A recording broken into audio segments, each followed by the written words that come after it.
Selamat siang untuk kita semua.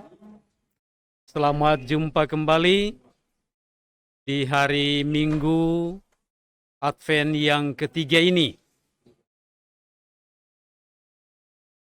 Pada saat ini kita sudah memasuki episode yang ketujuh bersama dengan Komsos Stasi Salib Suci Taas Paroki Raja Damai dalam program Ngobrol Bareng Imam atau bincang-bincang bersama imam. Dalam bahasa hari kita, bercerita dengan pastor. Nah, pada kesempatan ini saya Jeffrey Simbala dan telah hadir bersama kita pada kesempatan ini seorang imam biarawan dari Tarekat Misionaris Hati Kudus Yesus. Bagi yang sudah kenal, it's okay. Tapi bagi yang kenal, inilah pastor yang akan berbincang-bincang dengan kita pada kesempatan ini. Dengan semangat, Ametur ubique terrarum, cor Jesu sacratissimum in eternum. Ya. Beliau sekarang sebagai dosen di Sekolah Tinggi Filsafat Seminari Pineleng, bidang mata kuliah liturgi. Dan saat ini beliau juga dipercayakan sebagai Ketua Komisi Liturgi Keuskupan Manado. Pastor Stanley Vianney Ponda MSc. Ya. Mungkin Pastor orang bertanya-tanya, sudah sering dengar itu MSc, tapi apa itu MSc, Pastor? Ya, tadi sebenarnya sudah disinggung. Jadi MSc itu singkatan dari Missionarium Sacratissimum Cordis Yesus, jadi para misionaris hati kudus Yesus, atau biasa ya kita sebut saja para misionaris hati kudus Yesus yang imam-imamnya sudah tersebar di berbagai penjuru dunia tentunya. Secara khusus di Keuskupan Manado, MSc sudah memiliki peranan yang penting untuk membangun umat dan gereja di Keuskupan Manado. Oke, Pastor. Dan Pastor Stanley sekarang mengambil bagian dalam pelayanan pastoral di Paroki Raja Damai. Pastor, kita akan bincang-bincang atau ngobrol tentang tema masa Advent pekan yang ketiga, tentang sukacita atau biasa disebut dengan Gaudete. Nah, tentang tema dan urutan tema liturgi masa Advent sudah beberapa kali disebut. Kalau saya tidak ingat, sudah periode yang keempat ini bicara tentang tema-tema masa Advent. Nah, Pastor, pertanyaannya, apa ini menjadi tema gereja universal? Dan siapa yang berwenang menentukan tema ini, Pastor? Ya, beberapa hari yang mulai dari minggu lalu saya mendengar bahwa di umat dikatekesekan tentang tema-tema Advent. Saya tidak hafal persis Advent, minggu Advent pertama tema tentang harapan. Tentang harapan. Yang kedua tema tentang Iman. Yang ketiga sekarang sukacita, dan keempat tentang kasih. Nah, saya tidak tahu dari mana itu berasal, tapi sebenarnya kalau kita mau cari apa yang menjadi tema dari masa Advent atau minggu-minggu masa Advent, sebenarnya gampang ya. Temanya itu ada di dalam antifon pembukaan setiap hari Minggu, antifon pembukaan misa. Itu sebenarnya dia punya tema. Nah, pertanyaannya mengapa misalnya dalam minggu Advent ketiga ini temanya adalah sukacita atau Gaudete. Dari mana itu muncul?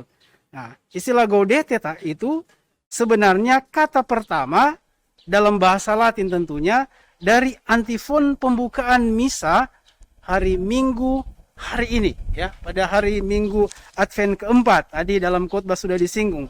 Bersukacitalah senantiasa dalam Tuhan. Gaudete in Domino semper. Jadi bersukacita itu yang menjadi tema, sebenarnya tema masa Advent ketiga. Kalau kita tanya, apa yang menjadi tema masa Advent pertama? Ya, kita tidak cari di tempat lain. Temanya itu sebenarnya ada di dalam antifon pembuka. Temanya adalah, kepadamu ya Tuhan kuangkat jiwaku. Allahku kepadamu aku percaya. Ya, mungkin di situ ada hubungan dengan kepercayaan. Lalu misalnya Minggu Advent kedua, apa dia punya tema? Kita cari di mana temanya? Di antifon pembuka. Ya, Minggu Advent kedua, antifon pembuka berbicara tentang, hai umat Sion, lihatlah, ya, Tuhan akan datang menyelamatkan para bangsa. Jadi mungkin itu tema tentang melihat penyelamatan, ya. Lalu tema Advent ketiga yang tadi sudah disinggung itu bersukacitalah di dalam Tuhan, makanya disebut Gaudete. Dan Minggu Advent keempat itu temanya, ya lihat lagi di antifon pembuka, ya. Hai langit turunkanlah embun, ya. Itu sebenarnya tema-tema Advent yang secara resmi di dalam liturgis, ya. Tentu tidak salah kalau umat lalu mencari tema-tema yang mungkin lebih simpel atau mungkin lebih dekat dengan umat, sehingga mulai disampaikan kepada umat ini tema-tema itu, ya. Jadi ada pengharapan, ada apalagi yang kedua, iman, hari ini sukacita. Dan saya tidak tahu yang keempat, kasih, ya. Nah, tentu mesti apa ya? Misalnya tentang kasih, ya. Kalau itu adalah tema Minggu Advent keempat, lalu pertanyaannya, apakah kasih itu dominan di dalam teks-teks liturgi? Ya, kadang-kadang tidak muncul seperti itu. Padahal Minggu Advent keempat itu bukan lagi soal, tapi temanya adalah mengarahkan umat kepada memang sudah pada perayaan Natal. Jadi persiapan langsung perayaan Natal, ya. Jadi itulah sebenarnya yang menjadi katakanlah tema-tema liturgis selama hari Minggu Advent, mulai dari hari Minggu pertama, kedua, ketiga, dan keempat, ya. Tapi sekali lagi saya mengatakan tentu tidak salah kalau ada usaha untuk membuat mungkin kata-kata kunci yang dekat, ya. Iman mungkin dihubungkan dengan iman, harapan, dan kasih, ya. Lalu disisipkan hari ini tentang sukacita atau pengharapan, gitu, ya. Saya Pastor, kalau bicara teks liturgi minggu pertama, dia bicara tentang kedatangan Kristus pada akhir zaman. Nah itulah mungkin dari situ Pak Pastor bilang tadi, ada kata kunci harapan. Kemudian teks liturgi minggu kedua dan ketiga bicara tentang Yohanes Pembaptis. Ya tadi juga dalam bacaan Injil kita dengar tentang Yohanes Pembaptis. Di sana ada iman dan sukacita.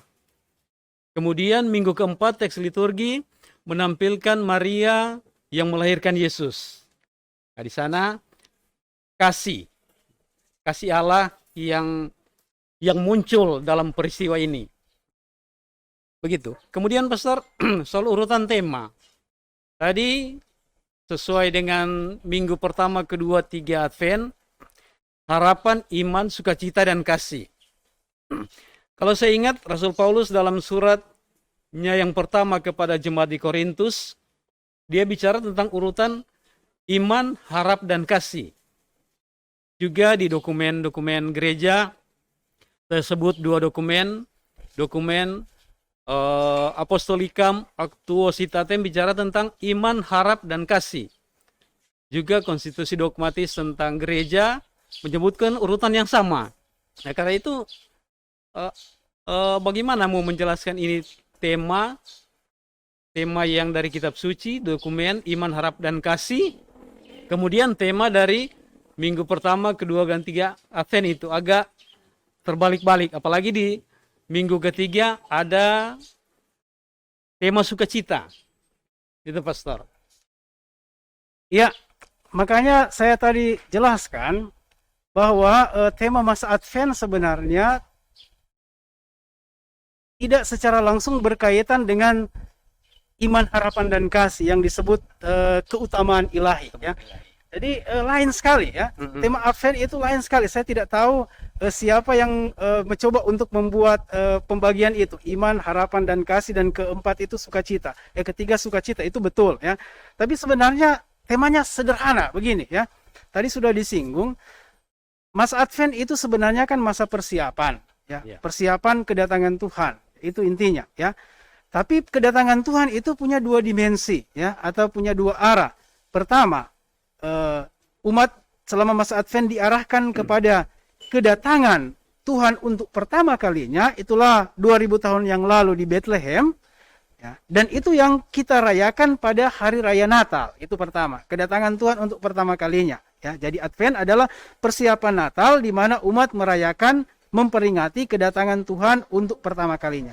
Nah, yang kedua adalah Advent adalah persiapan kedatangan Tuhan untuk kedua kalinya. Ya, itulah kedatangan pada akhir zaman. Dan dua dimensi ini, katakanlah ini, dua bentuk persiapan ini terungkap secara konkret di dalam perayaan liturgis, teks-teks liturgis yang tadi sudah disinggung tadi ya. Jadi minggu pertama dan kedua bahkan sampai ketiga, permenungan umat itu diarahkan kepada Advent sebagai persiapan atau katakanlah permenungan akan kedatangan Tuhan untuk kedua kalinya. Ya, ada disebut kedatangan eskatologis. Kedatangan Tuhan kedua kalinya pada akhir zaman, kita tidak tahu kapan ya. Jadi minggu pertama, kedua, ketiga itu diarahkan ke situ. Karena itu teks bicara tentang Yesaya, ditampilkan Yohanes Pembaptis ya. Lalu yang aspek yang pertama tadi, kedatangan Tuhan untuk pertama kalinya itu nampak di mana? Itulah pada minggu Advent yang keempat ya. Jadi memang persiapan langsung. Persiapan untuk perayaan Natal di mana umat memperingati ya kedatangan Tuhan untuk pertama kalinya. Itu sebenarnya fokus utama dari masa Advent. Oke lah, kita bisa menghubungkan dengan iman, harap, dan kasih ya. Kita bisa menghubungkan semua itu. Pasca juga kita bisa bicara tentang iman, harap, dan kasih ya. Nah, tapi saya sebenarnya mau mengajak kita untuk melihat ini sebenarnya inti dari perayaan Advent ya. Perayaan Advent ya. Tentu kita sekali lagi bisa menghubungkannya dengan iman, harap, dan kasih, tetapi sekali lagi ini bukan tema yang baku. Sehingga mungkin mulai pertanyaan, kenapa kalau misalnya dalam kitab suci disebutkan urutannya jelas iman, harap, dan kasih. Memang betul itulah yang disebut dengan keutamaan ilahi ya. Keutamaan teologis. Lalu kenapa di dalam masa Advent terputar-putar? Ya karena memang Advent itu tidak ada hubungan dengan secara langsung dengan iman, harap, dan kasih. Ya apalagi kalau ditambahkan sukacita. Sukacita itu justru memang tema penting ya. Tema penting pada minggu Advent yang ketiga ini. Itu sebenarnya penjelasan. Oke, makasih Pastor. Saya kira cukup sekian dulu untuk tema-tema ini. Urutan tema. Kita masuk di pertanyaan berikut atau di pokok berikut. Tema liturgis masa Advent pekan ketiga bicara tentang sukacita, Gaudete. Nah, banyak umat yang tahu, mendengar juga bahwa masa ini identik dengan warna pink, warna merah jambu. Apakah seperti itu, Pastor, dia punya warna liturgis atau seperti apa? Oke, umat yang terkasih, memang warna liturgi, ya orang sebut sekarang pink. Tapi sekali lagi pertama saya mau buat klarifikasi, tidak pernah ada istilah warna liturgi pink. Ya, yang ada adalah ungu. Ya. Lalu kemudian pada masa Advent, ya minggu ketiga masa Advent, dan minggu keempat masa Prapaskah untuk mengungkapkan ada sesuatu yang lain, sukacita di situ, maka muncullah atau umat bisa menggunakan warna ungu muda atau ungu mawar. Nah, inilah ya. Ungu jadi sebenarnya yang kita pakai mawar, sekarang bukan warna pink, tetapi tetap warna dasarnya adalah ungu ya. Tetapi untuk mengungkapkan sukacita maka ungu itu tidak terlalu dominan sehingga bisa ditambahkan menjadi ungu muda atau ungu mawar ya. Mungkin akan ditanyakan juga sebentar, ada kaitan tentu dengan minggu Gaudete, minggu ketiga masa Advent dengan minggu keempat masa Prapaskah yang disebut dengan Laetare. Jadi sebenarnya yang pertama adalah minggu Laetare, itu yang paling pertama. Lalu kemudian minggu ketiga masa Advent itu sebagai usaha untuk membuat paralel atau kesamaan dengan minggu ketiga minggu keempat masa Prapaskah ya. Jadi sebenarnya yang paling pertama adalah minggu Laetare ini ya. Yang paling utama. Lalu kemudian minggu ketiga masa Advent coba untuk disesuaikan dengan minggu keempat masa Prapaskah ini ya.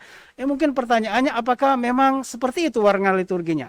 Di dalam dokumen gereja atau katakanlah satu dokumen tentang perayaan misa namanya Pedoman Umum Misale Romanum memang disinggung di situ selain warna-warna lain ungu, merah, putih, Hijau. hijau, juga ada warna hitam, juga warna disebut ungu muda atau ungu mawar yang bisa dipakai tapi bukan keharusan, bisa dipakai pada minggu ketiga masa Advent, itulah minggu Gaudete, atau minggu keempat masa Prapaskah, atau itulah masa Laetare. Bisa dipakai kalau umat sudah terbiasa, ya. Jadi kalau umat tidak terbiasa ya tidak usah, ya. Tapi bukan juga sebuah kewajiban, ya. Ini bisa dipakai atau boleh dipakai.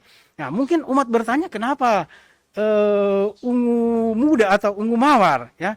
Dari mana itu sebenarnya? Nah, memang ini sebuah tradisi yang sudah cukup lama. Ada kesaksian bahwa tradisi ini muncul sekitar abad 16 pada minggu Laetare, minggu keempat masa Prapaskah di Roma waktu itu. Paus biasanya memberkati bunga-bunga mawar, ya. Itu sebenarnya sejarahnya. Jadi pada minggu Laetare, ya, umat Paus di Roma itu biasa memberkati bunga-bunga mawar untuk mengungkapkan ini bahwa pada masa Prapaskah yang sebenarnya orang bertobat, ya, menyesali diri, lalu ada satu suasana sukacita, lalu orang membawa bunga-bunga mawar dan Paus memberkati itu, lalu disitulah muncul warna liturgi warna ungu muda atau ungu mawar yang sekarang syukur kepada Allah tetap dipraktekkan di dalam gereja, bahkan semakin semangat, ya, untuk mempraktekkan itu. Sekali lagi, untuk apa itu? Untuk mengungkapkan bahwa sekarang ada sesuatu yang lain, ya, satu sukacita, ya, ada kegembiraan, Iya. di balik simbol-simbol itu. Jadi tidak tepat minggu Gaudete dengan warna pink atau merah muda, ya, Pastor? Ya, Jadi jadi lebih sebenarnya tepat.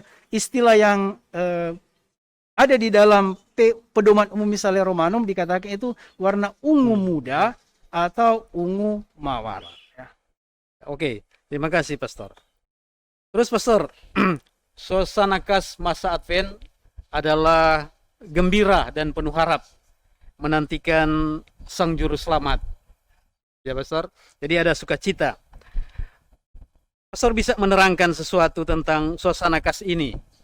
Sebab jangan-jangan sukacita dalam konteks penantian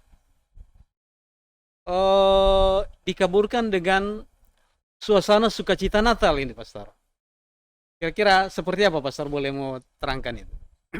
Ya, ini sebenarnya antifon pembukaan hari ini, dan ini tadi sudah disampaikan dalam khotbah, menjelaskan alasan bersukacita, ya.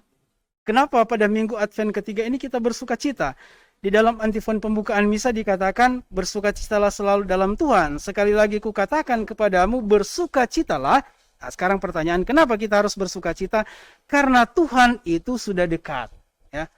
Jadi itu sebenarnya alasan bersukacita. Tuhan itu sudah dekat. Dan Tuhan itu sudah dekat, itu menunjuk kepada apa? Ya, menuju kepada perayaan Natal. Jadi memang ada hubungan antara sukacita pada minggu Advent keempat dengan sukacita Natal, ya. Iya. Jadi kenapa kita bersukacita? Karena itu Natal itu semakin dekat, Tuhan semakin dekat. Ya, tadi di dalam khotbah itu saya umpamakan seperti orang yang sementara dalam perjalanan, ya, perjalanan yang jauh menuju satu tujuan tertentu, ya. Ada satu titik tertentu kita lihat bahwa ternyata tujuan itu sudah kelihatan, sudah pelia, ya. Biarpun orang belum sampai di situ, tetapi karena orang so lihat tujuan itu semakin dekat, maka secara spontan muncul kegembiraan dan sukacita. Nah, itu juga yang kita alami pada minggu Advent yang ketiga ini. Tujuan kita adalah persiapan Natal sebagai peringatan kelahiran Yesus, ya, itulah pesta sukacita dan kegembiraan. Tapi Natal itu dia belum sampai, orang belum sampai, tetapi semakin mendekat, ya. Karena semakin mendekat, maka ini ajakan untuk sukacita, ya. Orang punya tujuan semakin dekat, Tuhan itu semakin dekat, biarpun belum sampai, ya. Tetapi karena dia semakin dekat, maka ini tentu menjadi spontan mengungkapkan soal kita bersukacita dan bergembira, biarpun orang belum sampai, tetapi orang sudah mulai dekat. Jadi sekali lagi sebenarnya betul bahwa ada hubungan erat antara sukacita pada minggu Advent ketiga dengan sukacita pada Natal, ya. Tetapi tadi disinggung di dalam khotbah, tentu kita punya kualitas atau cara bersukacita itu beda, ya. Jadi kalau sukacita Natal itu mungkin lebih sukacita hal-hal yang lahiriah, apa yang bisa kita dapatkan. Jadi mungkin lebih sukacita fokus pada apa yang memuaskan kita, ya. Tetapi bagus sekali bacaan-bacaan yang kita dengarkan hari ini mengajak kita untuk melihat apa yang menjadi dasar sukacita kita, ya. Dasar sukacita kita bukan pada apa yang kita miliki, bukan pada prestasi, bukan pada kebanggaan, bukan apa yang kita raih, tetapi bersukacitalah di dalam Tuhan, ya. Di dalam Tuhan, ya. Jadi ini menjadi dasar sukacita kita, ya. Jadi bukan kehendak kita yang terutama, tetapi apa yang Tuhan kehendaki, ya. Dan ini sukacita yang sesungguhnya ketika kita di dalam hidup menjalankan apa yang menjadi kehendak Tuhan di dalam kehidupan kita. Ya, hari ini syukur di dalam bacaan, terutama bacaan kedua misa, Paulus berbicara tentang 3 hal penting, ya. Bersukacitalah, berdoa, dan mengucap syukur di dalam segala situasi. Dan kita merasa ini yang Tuhan, Paulus mengatakan ini yang Tuhan kehendaki untuk kita.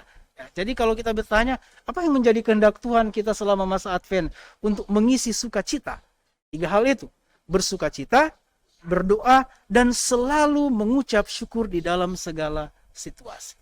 Inilah sebenarnya sukacita yang sejati pada masa Advent itu. Oke, Pastor. Pastor, dalam kenyataan hari-hari,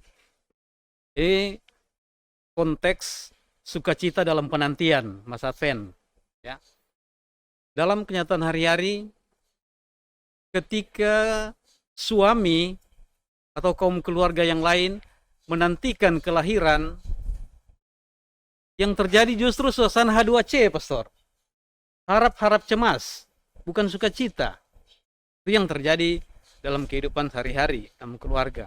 Apa Pastor bisa semakin menjelaskan ini perbedaan sukacita ini, apa yang dialami hari-hari pengalaman keluarga dengan sukacita yang Pastor jelaskan tadi, ya. Sukacita bahwa Tuhan semakin dekat, ya. Bagaimana, Pastor? Ya, tentu sukacita masa Advent itu selalu dihubungkan dengan tema besar masa Advent, itulah pengharapan. Jadi kita berharap bahwa Tuhan itu akan datang. Jadi kita berharap, ya.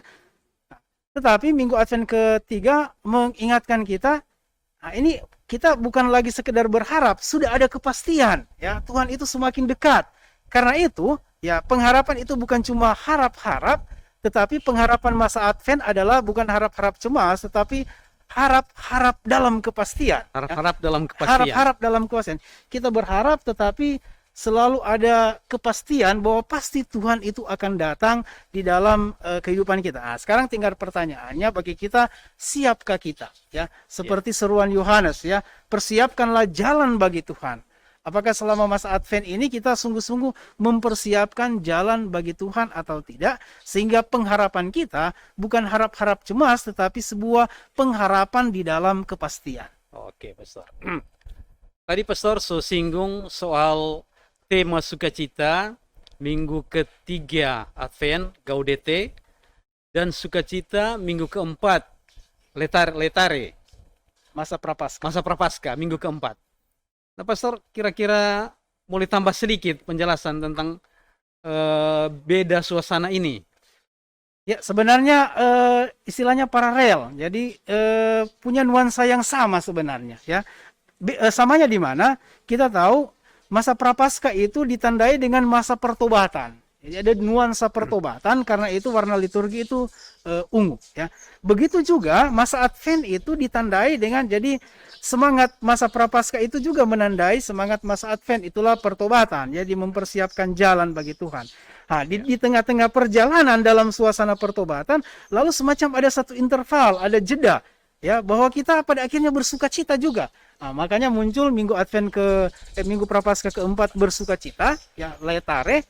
Lalu hal yang sama juga di dalam masa Advent. Dalam suasana kita mempersiapkan kedatangan Tuhan dengan bertobat, jadi ada usaha untuk mempertobatkan diri, Tapi ada satu interval jeda tertentu, kita ada satu saat kita bersuka cita, makanya muncul istilah gaudete, ya.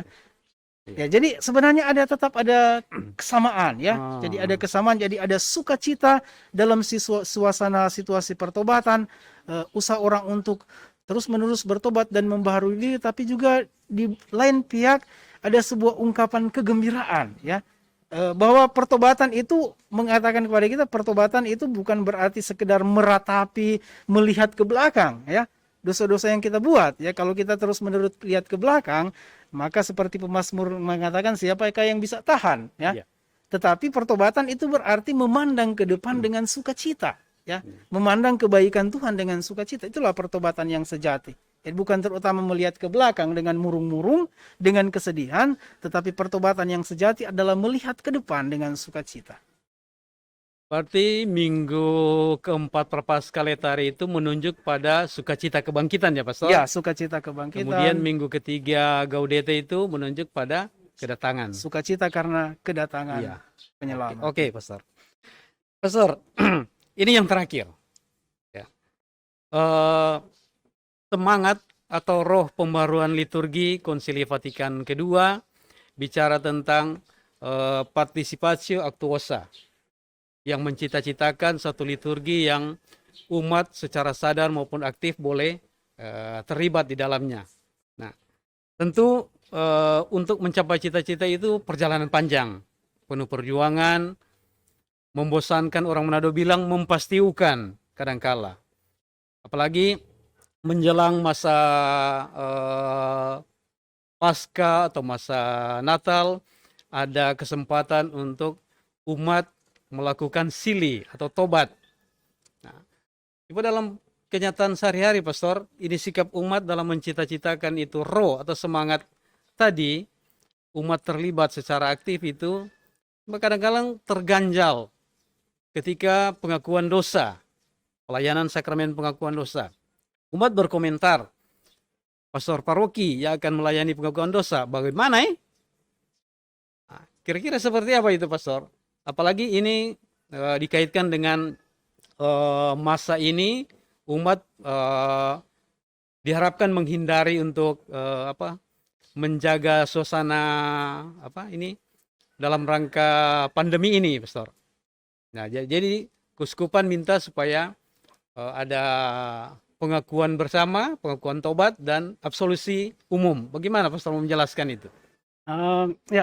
Tentang tema partisipasi aktif itu bisa menjadi sebuah tema sendiri karena itu banyak hal yang bisa disinggung, bagaimana bentuknya, ya. Mungkin saya langsung menjelaskan saja berkaitan dengan paham sakramen pengakuan dosa yang kadang-kadang selalu menjadi sebuah momok yang menakutkan karena seolah-olah kita mau mengatakan apa yang ada di batin kita yang kita sembunyikan kepada pastor secara pribadi. Ya. Di dalam ajaran Gereja Katolik, jadi sebenarnya imam itu hanya bertindak sebagai wakil Tuhan. Ya. Jadi kita sebenarnya membuat pengakuan dosa bukan kepada imam, tetapi kepada Tuhan sendiri yang dihadirkan secara konkret dalam pribadi imam. Ya. Nah, tentu sebagai imam, ya saya juga tentu secara manusiawi, saya punya telinga yang bisa mendengar dan memahami apa yang dikatakan oleh orang. Ya. Jadi saya ya sudah secara manusiawi saya tahu apa yang dia bilang. Ya. Nah, biarpun kita tetap sebagai imam diajarkan apa yang disebut dengan rahasia pengakuan. Ya. Yeah. Rahasia pengakuan. Kita masih dengar mungkin tahun lalu atau kapan berkaitan dengan kasus-kasus yang muncul. Lalu misalnya di Australia, pemerintah mewajibkan imam untuk melaporkan kepada polisi atau apa kalau misalnya ada umat yang datang kepada imam mengaku dosa dan pengakuannya itu berkaitan dengan dosa-dosa berat, ya. Nah, lalu para imam mengatakan lebih baik kami dimasukkan ke dalam penjara daripada membocorkan rahasia pengakuan. Nah, ini saya untuk mengatakan bahwa dijamin kerahasiaan pengakuan, ya. Iman tidak ada seorang pun imam yang boleh untuk membocorkan rahasia pengakuan yang dia dengarkan di kamar pengakuan. Dan ini tentu kalaupun itu terjadi, ini satu pelanggaran yang berat di dalam Gereja Katolik. Ya, jadi sebenarnya jangan takut. Ya, tentu kita menghargai perasaan umat. Ya, misalnya juga di tempat pembinaan seperti di seminari. Bahkan kalau di seminari-seminari ada larangan para seminaris atau para frater untuk mengaku dosa kepada mereka punya pembina. Ya, di dalam biara-biara ya. Itu tidak boleh, dilarang itu. Ya, jadi karena akan tentu ya namanya kan tetap manusiawi ya. Jadi orang yang kita bina dia bilang dia punya dosa-dosa pasti secara manusiawi akan tahu ya. Jadi akan sulit. Makanya selalu ada larangan para seminaris tidak boleh atau para pembina tidak boleh menerima pengakuan dosa dari para seminaris. Mereka harus meminta pastor lain untuk mendengarkan pengakuan dosa. Oke, ini ya. Nah, mungkin yang penting itu yang saya mau jelaskan mungkin di akhir di waktu yang singkat ini tentang kebijakan yang dibuat di sekurang-kurangnya di Kevikepan Manado untuk memberikan kemungkinan kepada paroki-paroki melakukan apa yang disebut dengan ibadat tobat atau ibadat rekonsiliasi bersama dengan absolusi umum. Ya, ini sesuatu yang sebenarnya tidak lazim. Yang lazim yang kita buat adalah jadi ada 3 cara sebenarnya pengakuan. Cara pertama adalah pengakuan dosa pribadi dengan absolusi pribadi. Jadi kita langsung kepada pastor, mengaku dosa langsung kepada pastor, lalu kemudian saya dapat absolusi secara pribadi. Itu sangat pribadi. Yang kedua adalah kita buat ibadat secara bersama. Ibadat bersama, tapi pengakuan dosa dan absolusinya itu pribadi. Dan ini yang paling populer ya. Jadi kita buat misalnya ibadat tobat sama-sama, lalu yang pengakuan dosa itu kita pergi sendiri-sendiri kepada imam dan kita mendapatkan absolusi secara pribadi. Ini yang paling populer ya, dan ini yang normal ya. Yang ketiga adalah ibadat bersama, pengakuan dosa bersama dengan absolusi bersama. Itu yang ketiga ya. Bentuk yang ketiga yang tidak populer karena bentuk ini hanya diizinkan dalam situasi darurat ya, dan itu diatur di dalam hukum gereja. Banyak situasi darurat ya, misalnya situasi di mana orang yang datang itu terlalu banyak dan pada saat yang sama itu imam yang tersedia itu sedikit. Contohnya seperti itu. Tapi situasi-situasi lain ya. Nah, sekarang tentu kita berada di dalam situasi pandemi. Di mana kontak yang terlalu dekat itu coba untuk dihindari ya. Nah, lalu kemudian muncul pemikiran bagaimana kalau pada masa Advent ini dipraktekkan atau umat dilayani dengan ibadat bersama, ibadat tobat bersama dengan absolusi dan pengakuan dosa bersama dan absolusi bersama. Nah, ini tentu sekali lagi ini hanya di dalam situasi yang darurat, situasi khusus sehingga memerlukan izin dari uskup. Ya, jadi kalau misalnya paroki-paroki membuat upacara rekonsiliasi bersama dengan absolusi bersama, ini bukan inisiatif dari pastor paroki sendiri ya, atau izin dari pastor paroki, tapi ini ada izin khusus dari uskup dan hanya berlaku pada saat ini. Tentu ada ibadatnya ya. Nah, sekali lagi ini sebuah tawaran tentunya. Kalaupun misalnya ada umat yang merasa saya sudah ikut upacara rekonsiliasi bersama dan sudah mendapatkan absolusi umum dan mungkin merasa bahwa belum cukup, ya tentu bisa berjumpa dengan pastor dan membuat pengakuan dosa secara pribadi ya, pribadi. Nah, ini juga berlaku dengan misalnya pertanyaan tentang orang-orang yang berada di dalam situasi dosa berat ya. Bagaimana efek dari absolusi umum? Nah, itu juga persis sama. Jadi absolusi umum itu tidak tentu melepaskan orang secara otomatis dari dosa-dosa berat. Karena absolusi umum kan ini hanya situasi darurat. Ya. Nah, makanya sangat dianjurkan bahwa orang itu dia bisa mengikuti upacara rekonsiliasi bersama, mendapatkan absolusi umum.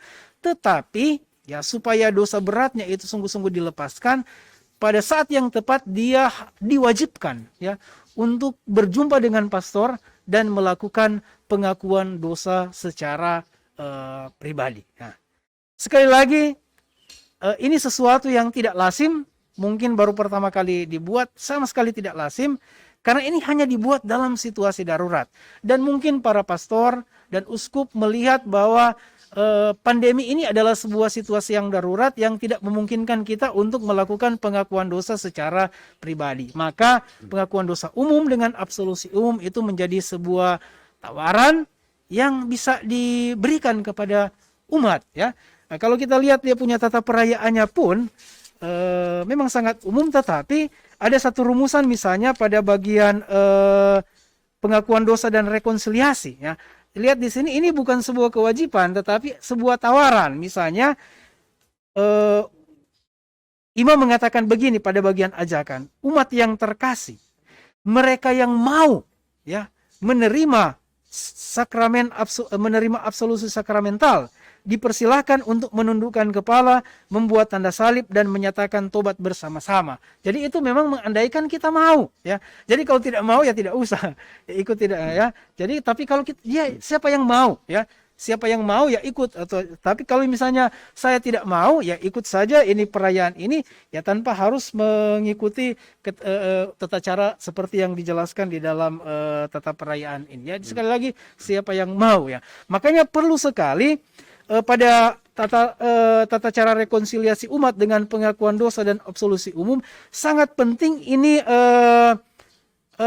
ajakan atau permenungan, ya, supaya pada saat itu memang benar-benar ada situasi di mana biarpun kita mengaku dosa secara bersama dan absolusi secara bersama, tetapi ada saat di mana umat diberikan kesempatan untuk sungguh-sungguh menyesali dan merenungkan dosa-dosa. Ini yang sangat penting, ya. Ini yang penting. Jadi ada, bukan sekedar kita ikut ibadat kemudian sudah mau absolusi umum kita maju dan dapat absolusi umum, tidak seperti itu, ya.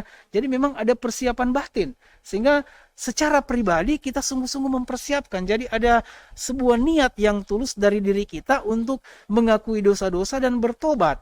Itu yang persis sama juga di dalam pengakuan dosa pribadi, ya. Pengakuan dosa pribadi pun sebenarnya tidak betul kalau misalnya datang langsung lurus-lurus ke kamar pengakuan, ya, mesti ada persiapan batin. Iya. Itu persis juga di dalam tata cara rekonsiliasi umat dengan pengakuan dosa dan absolusi umum. Yang paling penting adalah persiapan dari umat sendiri, ya, supaya rahmat pengampunan dosa itu kan bukan sesuatu yang datang dari pastor, tetapi datang dari Tuhan. Ini rahmat yang diberikan oleh Tuhan melalui gereja, ya. Kita percaya bahwa di dalam situasi apapun, kalau kita sungguh-sungguh bertobat, rahmat itu akan Tuhan berikan kepada kita, ya, secara cuma-cuma. Itu saja yang bisa saya jelaskan. Berarti pastor, untuk cara pengakuan dan absolusi, pokoknya cara pengakuan yang ketiga tadi, ibadah taubat dan absolusi umum, tetap sakramen. Tetap sakramen, ya. Ini adalah tata cara resmi karena ada 3 bentuk. Hanya yang ketiga ini dalam situasi darurat. Dalam situasi darurat. Oke, pastor. Mungkin last but not least, pastor, ini itu yang biasa kita buat waktu pengakuan bersama mengawali ibadah atau perayaan Ekaristi itu. Ada absolusi, itu dikatakan seperti apa itu, pastor? Nah, itu sebenarnya pengakuan dosa yang ada di dalam Ekaristi itu lain, ya. Itu tidak memiliki kuasa pengampunan seperti di dalam sakramen pengampunan dosa, ya. Di pedoman umum Misale Romanum dikatakan begitu, ya. Jadi pernyataan tobat yang kita buat di dalam permulaan misa, ya, biarpun itu pernyataan tobat, tetapi tidak memiliki kuasa pengampunan atau katakanlah power pengampunan seperti di dalam sakramen pengampunan dosa. Jadi itu hanya mempersiapkan kita untuk perayaan itu, ya. Tetapi itu bukan sebuah tindakan sakramen, ya. Gitu. Iya. Oke, pastor, cukup jelas sampai di saat ini, dan karena waktu kita terbatas, kita akan segera mengakhiri ngobrol imam bersama pada kesempatan ini. Dan satu pesan yang disampaikan oleh Rasul Paulus kepada kita di minggu ini, bersukacitalah dalam Tuhan. Sekali lagi kukatakan, bersukacitalah sebab Tuhan sudah dekat. Filipi 4 ayat 4-5. Terima kasih untuk kesempatan ini, pastor, dan untuk kita semua.